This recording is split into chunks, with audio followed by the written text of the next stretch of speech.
Well, my dears, we all know about discrimination by race, gender, and ethnic origin, and the stigma that hangs over persons with disabilities like a dark cloud. But few, very few, talk about discrimination by snobs. I, Jean Witti, native of Minnesota, am here to tell you about it. Now, I have to admit that I didn't know the Snob Mob existed until my poor Fritzl passed away. Fritz was my dear husband. Our bright and successful daughter Gretchen, Gregory, out in San Diego, insisted I move out near her.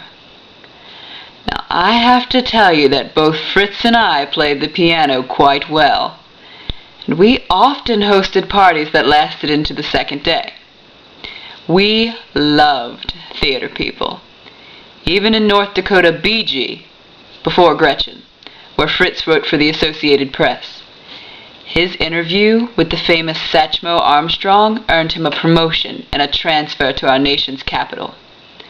There we debated political issues over cocktails before hitting the piano keys to really get the fun started. So you see, my dears, I was excited and not the least bit intimidated about going to California to mingle with Gretty's friends in entertainment and politics. Excuse the redundancy. But how shall I say this?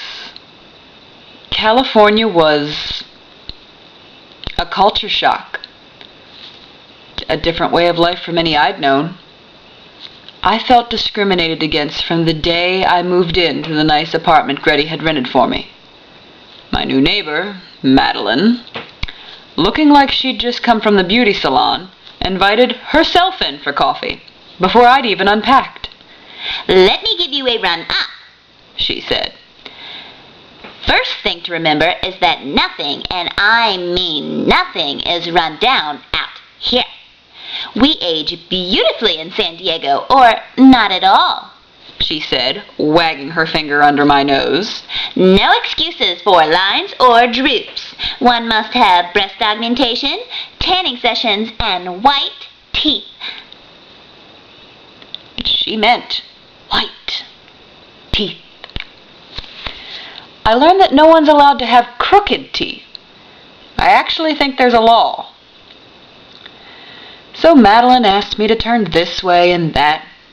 "Jean," she said, "you must join our Body Beautiful Club immediately. It's not too late. A bit of facial resurfacing.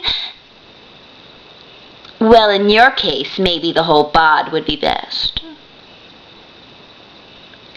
So she checked me over like I was a grapefruit in the supermarket.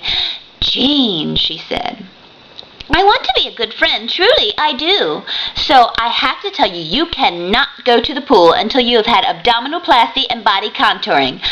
Not to worry, a friend of mine had them done at the same time." At this point, Madeline was walking around me like I was the prized cow at the county fair. "Jean," she said, "you may need the ultimate. Ultrasonic to method liposuction. And we can start your Botox injections this very day. Oh, and get you a lash liner. Just think how pleased your dear daughter will be." Pleased? Hell, she won't even know me. Jean. In San Diego, one does not see frown lines. Mainly because everyone wears dark glasses. Designer, of course.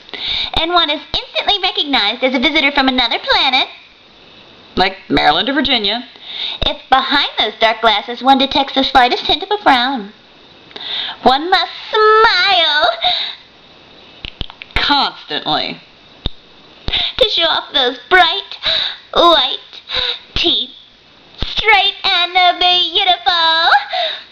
Orthodontists live well out here. Well, now, by noon, 3 other members of the Snob Discrimination Society had shown up. Gloria, whose plastic surgeon had gone a bit wild on the breast augmentation, decided to inform me I had best keep smiling if I want to keep my driver's license.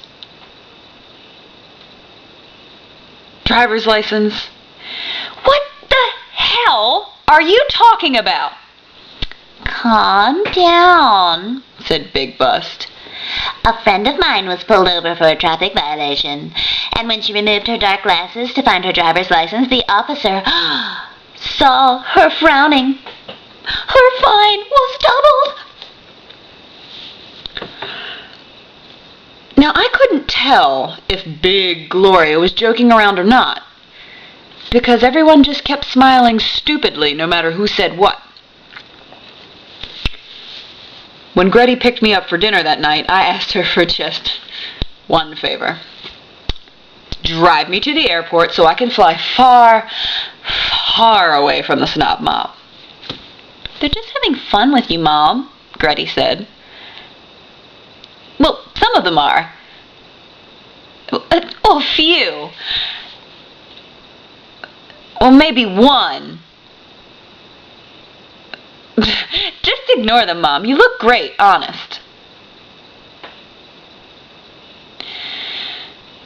So there I was, all moved in and unpacked. A Lutheran girl from Minnesota who felt absolutely and deservedly guilty for lying in the sun day after day. But this old bod, this old broad, would remain untouched by the plastic surgeon's scalpel. And to the disgust of the Snob Mob, unimproved. They ignored me. I did not exist. But the weather in California was so beautiful and the sun so gorgeous that my Lutheran soul was becoming increasingly guilt-stricken.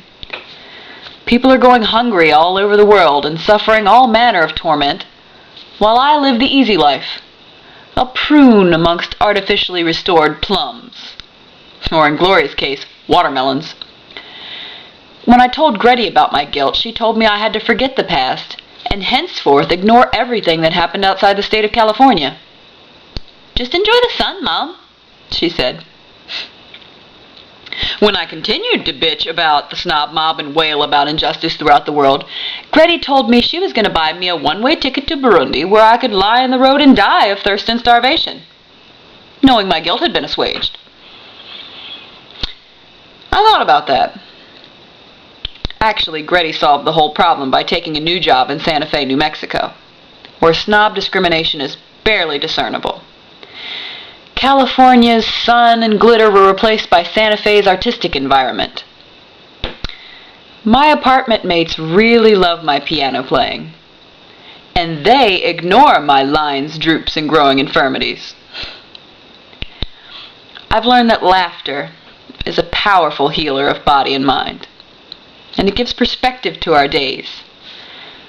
So whether we feel the ludicrous sting of the Snob Mob, preoccupied with physical perfection, disdainful of the slightest flaw, or suffer stigma from a society that too often only sees our physical, mental, and developmental disabilities and ignores what we have to offer, we have to keep smiling to keep going.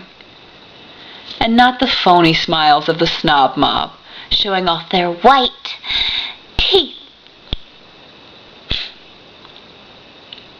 but the loving smiles of people who have faced life's challenges with courage and optimism.